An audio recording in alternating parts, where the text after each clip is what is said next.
If I came to you and said, hey, you know what? I've got this great company idea. Would you like to be an investor?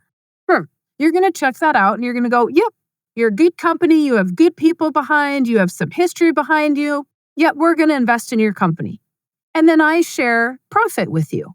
If you are out there in the world of business, you understand that. That's all we're doing with Dividend Paying Whole Life. Hello, and welcome back to the podcast. Thanks for being here. All right, you guys, if you like these podcasts, please share them. I try to make them super, super informational, but please share. Sharing is caring. And I don't run any ads, and I don't run ads for two reasons. One, I think that they're stupid and people quit listening. And then you just fast forward through them anyway. And two, I don't want to take somebody's money and interrupt your time just so I can make a little more money. So please share. Anyhow, okay, let's talk about dividends today. So I had a client a while back that had talked to their financial advisor about this. And of course, financial advisor didn't know anything, but they thought that they knew everything because, that's just how it normally goes.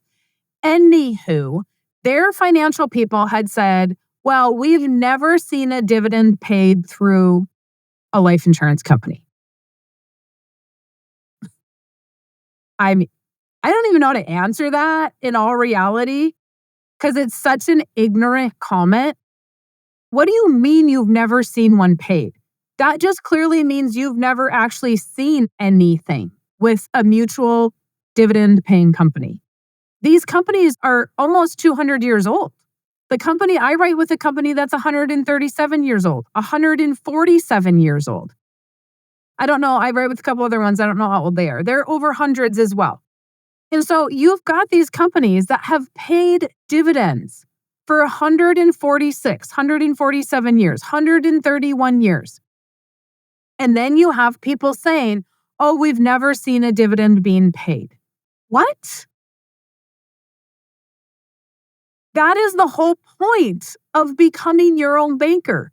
Nelson says in the book, you need dividend paying whole life, not whole life with a stock company. And the reason why is because the dividend makes a massive difference. If you've not read Becoming Your Own Banker, why? Go to withoutthebank.com and grab your book. And I want you to have the physical book, not the audio for this, the physical book.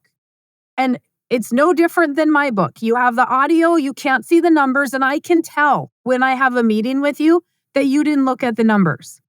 Okay. And then I want you to go, when you are in Nelson's book, I want you to go to the example where he talks about the twin sisters.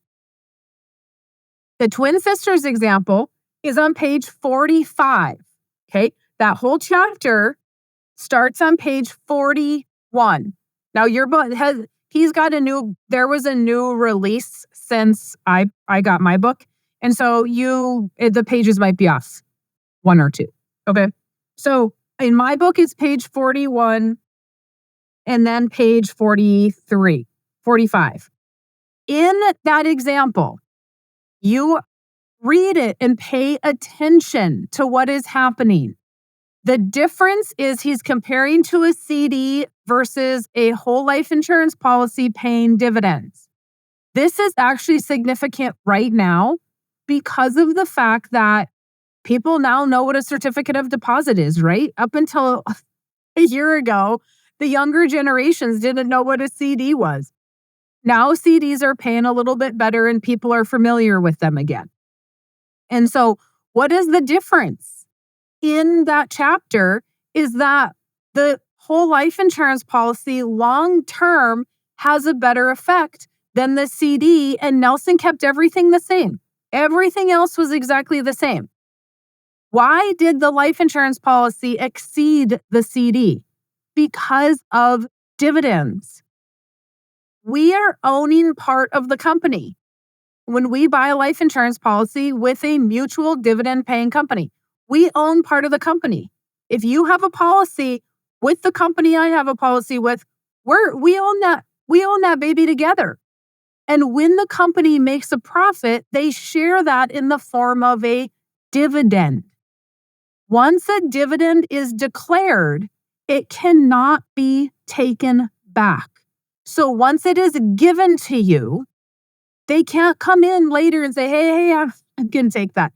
Sorry about that, but I'm going to take that. They can't do that. Once it is declared and assumed, it goes on to the guaranteed side of the policy. And so when you buy a life insurance policy, you will have the guaranteed side and the non-guaranteed side with a mutual company. And the guaranteed side is saying, hey, I'm going to assume we're never going to pay a dividend. Ever, ever, ever, ever. On the non-guaranteed side, we're going to make an assumption that we're going to pay a dividend. And this is what we're projecting to pay for dividends. So guaranteed is worst case scenario. You never make a dividend the entire life of the policy. Non-guaranteed side is we're going to pay a dividend. And this is what is projected to be. So that is what we're going to look at. And I am going to look at that just because they've paid dividends for 130, 150, whatever years. Whatever years the company is that you're doing business with. If you're doing business with me, it's going to be a company that's paid dividends for 146, 147 years, or a company that's paid dividends for 131, 132 years as of today, right? They've never not. So if we've paid a dividend for that long, how can somebody out there in the financial world say, oh, they've never paid a dividend? I've never seen that. She's lying. There's a whole book. Written about it that teaches us about dividend paying whole life. I've had policies for 14 years. I've never had a year go by that didn't pay a dividend. The dividends are one of the biggest pieces of why we use whole life insurance. There are companies that will demutualize. What that means is they no longer have to pay a dividend. There are some stock companies that will pay dividends, but they don't pay dividends like a mutual company does. And so if we want to beat the system per se, if we want to say, hey, we want to do better than the stock market, we want to do better than a savings account, we want to do better than a CD, how are we going to do those things? We're going to do them based on the fact that we get a share of the profit. If we can own part of a company and you can be a so-called investor in a company, if I came to you and said, hey, you know what? I've got this great company idea and I'm going to run this business and we're going to profit share. Would you like to be an investor? And you say, you know what, Mary Jo? Do you have good people working behind the scenes? Do they know how to manage money? Are you making good financial decisions? You're going to check that out and you're going to go, yep, you are. You seem legit. You're a good company. You have good people behind. You have some history behind you. Yep, we're going to invest in your company. And then I share profit with you. And this is great. If you are out there in the world of business, you understand that. You are more than happy to invest in companies that you don't have to do the work, but you get a share of the profit. Big investors do it all the time. That's all we're doing with dividend paying whole life. That's all we're doing with mutual companies. Is I'm saying, hey, you know what? You guys know what you're doing. At the time of this recording, I just got off the phone this morning with the CEO of the company that I write most of my insurance with, One America. I just got done talking to him about the financials of the company, the decisions they're making going forward, the stability of the company, what the board thinks, all the things. Because I want to make sure that my money is being spent wisely and that the board is making good decisions and we're going to continue to pay dividends and all is going to continue to be good in the land of life insurance. And I can have those conversations with the CEO of that company. So why would I not want to put my money with a company that has a history of 147 years? A company that has a history of 130 plus years. Why wouldn't I want to do that? I was just listening to a podcast this morning as well as I was getting ready, and I was listening to Cody Sanchez. And she was talking to this gentleman that owns multi businesses, and they're all over $1 billion businesses. One of them has $1 trillion of cash flow coming in. And she is invested in it sounds like she's invested in 3 of those companies. She's making money from just investing in those companies. She doesn't have to do anything except make sure that this gentleman knows exactly what he's doing. And it looks like he does because he's got multi-billion, trillion-dollar businesses. Best case scenario, I get a little money on the side. And then that just rolls over into the guaranteed side of my illustration, and everything just keeps compounding and compounding and compounding. So if you're questioning these companies and if they pay a dividend, yeah, absolutely they do. And they have forever. It's an important piece of the infinite banking concept. If you're going to write a policy with another agent, that's totally fine. But is it a mutual company? Is it a stock company? Do they ever pay a dividend? How long have they been paying their dividends? But to say a dividend has never been paid and I've never seen it is the most ignorant thing I have ever heard in my life. Like, zero research was done behind that comment.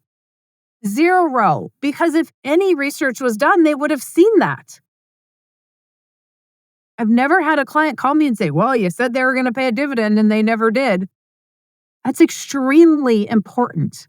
Even when I talked to the CEO this morning, it was a matter of, are we good mutually? We're not going to demutualize. We're not talking about that. Nobody's speaking of that, correct? Correct. Because there are companies that may make those decisions. And we as agents need to be doing our homework. So I've done my homework. Other people have not done their homework, and yet they're spewing misleading information. I've said this a million times. Be careful who you get your information from. But I want you to understand the importance of that dividend. And that is all talked about in Becoming Your Own Banker. I do not talk about that piece, and I don't go into depth in that piece in Life Without the Bank or Farming Without the Bank. I don't need to. Nelson's already done it. And so if you don't have it or you don't have mine, go to withoutthebank.com, grab both of them.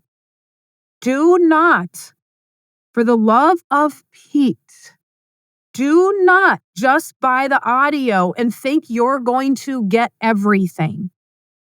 You're going to hear it, but you're not going to see it. And you need to see it.